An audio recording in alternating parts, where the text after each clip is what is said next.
Faly miarabantsika rehetra indray rakizy. Ary faly indrindra indray androany hanolotra tantara mahafinaritra sy mahavariana ho anao. Enoy tsara ary. Inam tapany voalohany. Miaina fotoan-tsarotra Inam. Navesatra ny arona fanasan-damba. Nentiny Inam tany amin'ny renirano izany. Eo izy no maka ny lamba maloto. Manatsoboka izany ao anaty rano ary mikosoka ny lamba tamin'ny vato lehibe. Mafy be io asa io satria tany anaty ala dia tsy nisy milina fanasan-damba. Nirotsaka ny ranomason'i Inam tamin'ny tarehiny miloko volontany. Nahazo kapoka mahery vaika indray izy. Nijery eny an-tsaha i Inam ary nieritreritra ny fotoana na kely ny volovary. Tamin'ny fotoan'andro dia tonga ireo vahiny teto Indonezia ary nanorina fiangonana kely vita tamin'ny hazo teo akaikin'ny tranonay. Afaka miditra daholo ny olona rehetra. Nitsirika teo amin'ilay misy mitresaka. Tiako ny eny rehefa nanao hira mahafinaritra izy ireo. Rehefa avy eo dia niditra ary nandray ireo tantara mampieta-po momba an'i Jesosy sy ny nahafatesany teo amin'ny hazo fijaliana ho antsika. Nanapa-kevitra ny hiara-iaina aminy ary nivavaka. Rehefa nilaza izany tamin'ireo ray aman-dreny koa dia tezitra mafy tamiko ry zareo ka nikapoka. Nitomany Inam. Tsy noho nidaroka nazo azy fa noho ny ray aman-dreniny.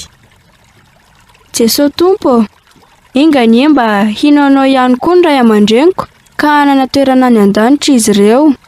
Mitalao indrindra, aza vela ho vely izy ireo. Nobatainy Inam ny arina fanasan-damba ary nentinody tany an-trano. Nahoana ianao no miadana be? Ataovy tsy ampiambo ambana, faingana ianao, andrahoy vary. Taoriany sakafo dia tsy navela nivoaka ny efitranony Inam. Saingy rehefa nilamindamina kokoa ny andro dia nivoaka teo am-baravarakely izy ary niazakazaka namakivaky ny ala mikitroka makany amin'ilay fiangonana kely. Tsy te hanapaka amin'ny fanompo-pivavahana izy. Nanome herim-po azy ireo hira sy andeha nitsoratra masina nianarany. Tao an-trano anefa dia niandry azy tamin'ny hazo ny ray aman-dreniny. Niaina zavatsarotra Inam hatramin'ny nanapahany hevitra ny iaina ho an'i Jesosy. Matetika izy dia nikapohana nefa mbola natoky an'i Jesosy hatrany. Indray andro rehefa narary izy dia niantso mpamosavy ny reniny. Nafangaro ny tao anaty vera ny fangaro hafahafa ary ny monomonina izy.